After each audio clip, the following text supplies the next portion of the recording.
Hello, welcome back. It is Sunday, November 12th, and wanted to give you an update on the situation with the floor. Prior video, I described the problem that we ran into with our stamped barn board floor, and in particular with the epoxy coating, the process of putting that epoxy coating on. We ended up with a lot of cloudy, pretty wide cloudy strips or streaks in the finish, and major problem.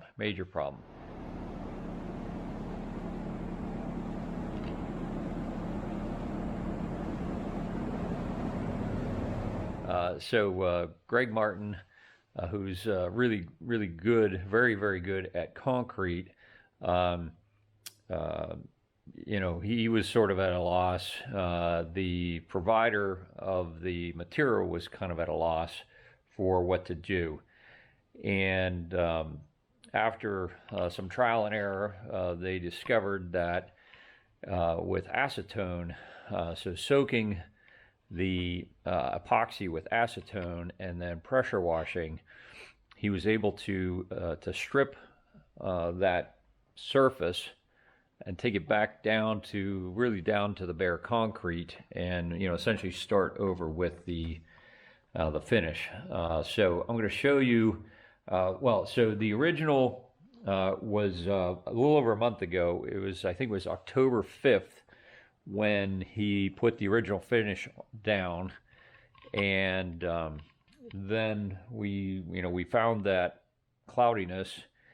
And it took probably a week or so to figure out kind of what to do next. Probably close to 2 weeks to figure out what to do next. And then really since then, he's and his guys have been working to strip the floors almost in the entire house. The only rooms we did not do are this pantry. We thought, it's a small enough room. It's mostly going to be under shelves and stuff. You really won't notice it. And our bathroom, they stripped everything else. And that was a very tedious process, a very lengthy process, and a very messy process, both with the smell from acetone and then pressure washing basically the whole inside of the house. Very slow process.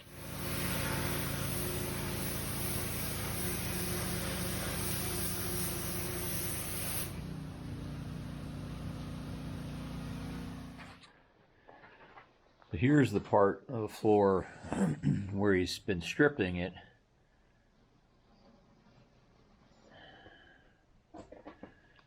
And so here's where it hasn't been stripped yet.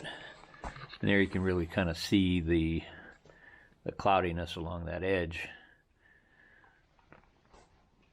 It's a lot of work to get that stripped off, and then re-antique it, and then redo the coat.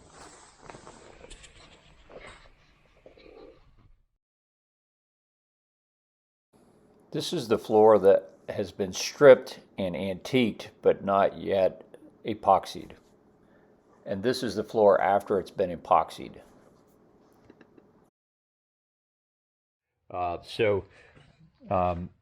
This is the guest room. So what you can see is where we are as far as the new finish. We don't have cloudiness, which is really, the idea that we went with here is after stripping that finish off, we decided that cloudiness was probably a result of the first coat that he put on, which was a water-based sealer that went on cloudy and was supposed to dry clear and then never dried clear. And then the top coat was an acetone or a solvent-based finish that went on clear and stayed clear. Where this came out a little darker than we wanted, so you don't really see as much contrast in the finish, but you know, you definitely see the grain, which is really the main thing we wanted, and the texture. So this is the room that had the majority or the heaviest in the cloudiness, and so this he redid all these floors last Wednesday, so it would be like 5 days ago. And then I'll show you this. They're in the process of starting to work on this big door, so they just got the floor finished, and then it's all messed up again from them working in here. But then this is the master bedroom. Again, you can see it is pretty dark in here. There's not as much contrast in the floor. Part of it is the lighting is really not great here right now either.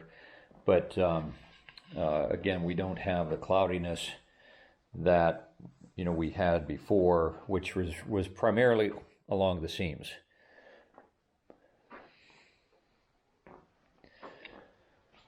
So a lot of work to get to this point, but now we're ready to move forward with really the rest of the project.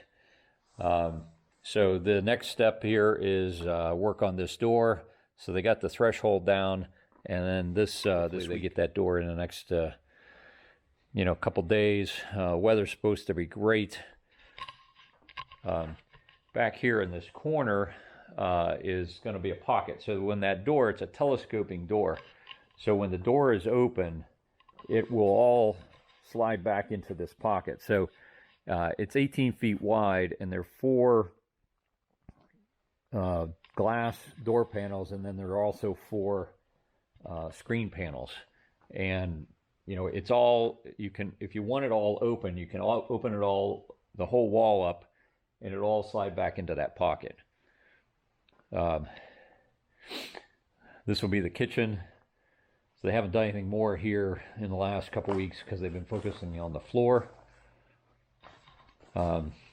Shafer's HVAC has been working in here in the utility room. So this is all the radiant heating controls and piping and stuff.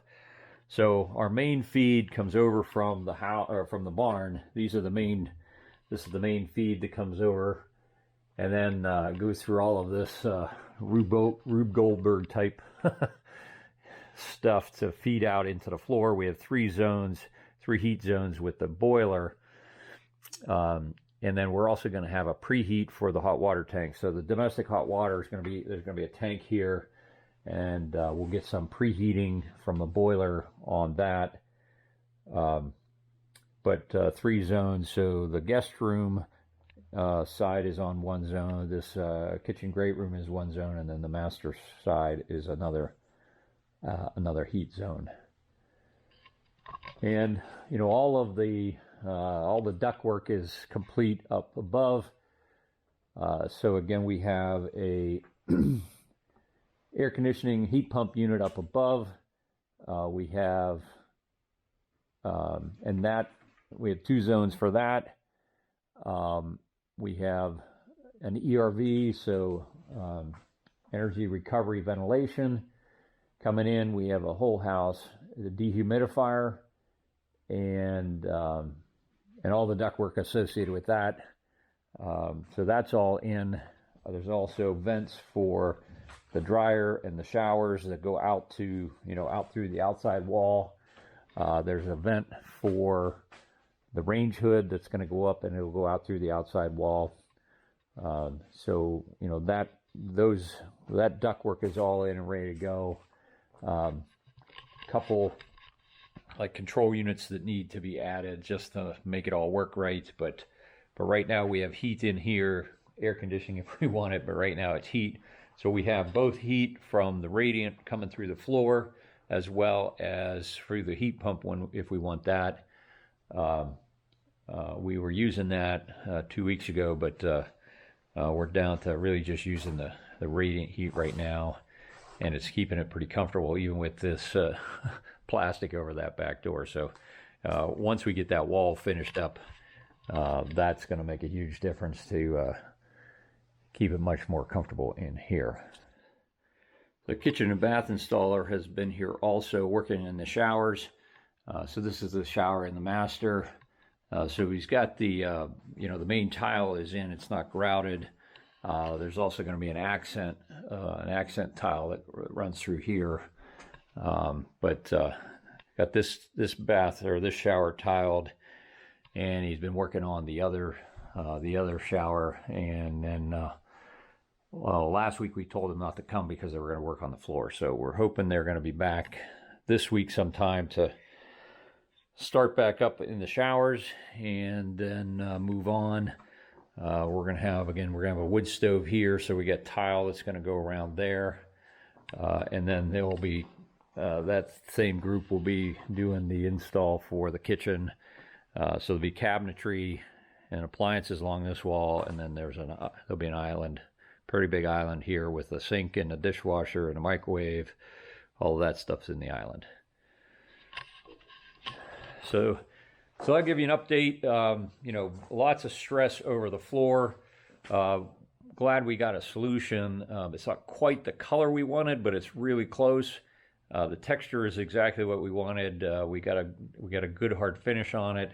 So super excited about that. And I think that once we get, kind of the rest of the inside finished up, it's going to be terrific. And, somebody walking in is not going to know what color we expected. They're just going to come in and see a really cool floor, and pretty excited about it. So super happy with the fact that we had a workable solution.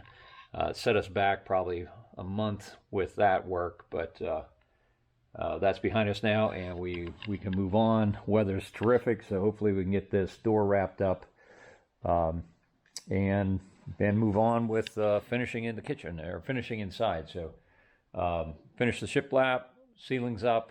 The electrician's just waiting for the ceiling to come in, and he can finish up with the lights up above and the switches and that sort of stuff. And we've got, all that material is here, so ready to roll now that the floor is done. If you have any questions or comments, please drop them below, and thanks for watching.